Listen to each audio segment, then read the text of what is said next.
For today's video mga kapares, saan ba aabot ang 100 pesos mo na ulam? Sa panahon ngayon, kailangan mo ring dumiskarte, hindi puro sa karinderya ang bibilhin mong ulam. Ganitong luto naman ang subukan mo, sigurado mai-enjoy mo na rin yung ganito. At napakadali lang din naman hanapin sa talipapa o sa palengke yung ganitong ulam. At hinati ko nga lang yung tokwa sa dalawa para dumami, saka ko naman dinampian ng tissue para maalis yung kanyang tubig. At kaysa naman magdilata ka, ay subukan mo rin yung ganito, kaya simulan ko na rin magprito ng ating tokwa at hahayaan lang muna natin yan. Kaya habang nagpiprito tayo ay simulan ko na rin basagin yung dalawa kong itlog at saka ko na rin babatihin. At sa mga ating mga followers dyan na nakapagluto na ito, paki-comment nyo naman. At syempre sa mga hindi pa ay may idea na kayo sa lulutuin natin. At ito namang pechay ay nabili natin ng halagang 15 pesos dyan lang sa talipapa. Baka nga sa palengke ay 10 piso ay makakabili ka na rin. At hiniwa-hiwa ko na nga yan ng ganyan at tatapusin ko lang nito. At pagkatapos nga nito ay set aside muna natin yan. At saka ko naman binalikan yung ating piniprito na tokwa at ito na nga muntikan na nga masunog. At syempre alisin na muna natin yan at iset aside natin at susunod naman natin yung ating scrambled egg at halu-haluin lang natin yan ng ganyan yung malasado. At optional nga lang din yung paglalagay natin ng scrambled egg, nasa inyo na yan kung gusto nyong ilagay.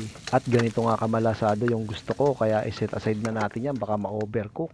At sunod naman natin, pitpitin natin yung ating bawang dahil susunod na rin natin hiwa-hiwain yung mga ating mga aromatic. At hiniwa-hiwa ko nga lang yung bawang ng ganito. At syempre sunod na rin natin yung ating sibuyas. Kayo na pong bahala kung paano hiwa ang gusto nyo.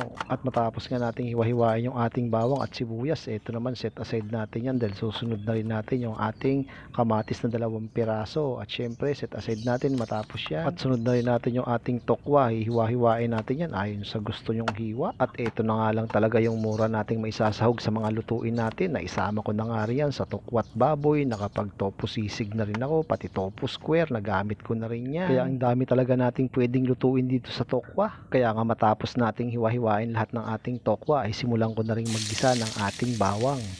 At tutustahin ko lang to mga kapares. At ganito na nga yung nangyari dyan mga kapares. Matapos ko nga yung matosta ay set aside ko rin yan dahil gagamitin din natin yan maya maya.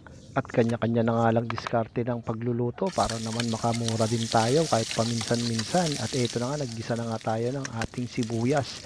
Siyempre sinaway ko na rin yung ating kamatis at palalambutin lang natin yan dahil mabilis lang naman itong maluto mga kapares. Nilagay ko na yung ating pechay at nilagyan ko na rin yan ng pamintang durog. At pagkatapos naglagay rin tayo ng 1 kutsarang toyo. Siyempre samahan din natin yan ng 1 sachet na oyster sauce. At hinalo-halo ko nga lang yan ng ganyan dahil mabilis lang naman itong paluto mga kapares. Antayin lang natin yan at pwede na nating ilagay yung ating tokwa.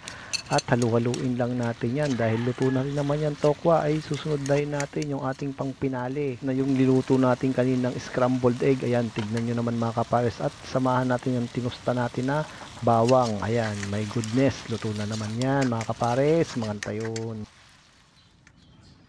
At mangantay mga kapares.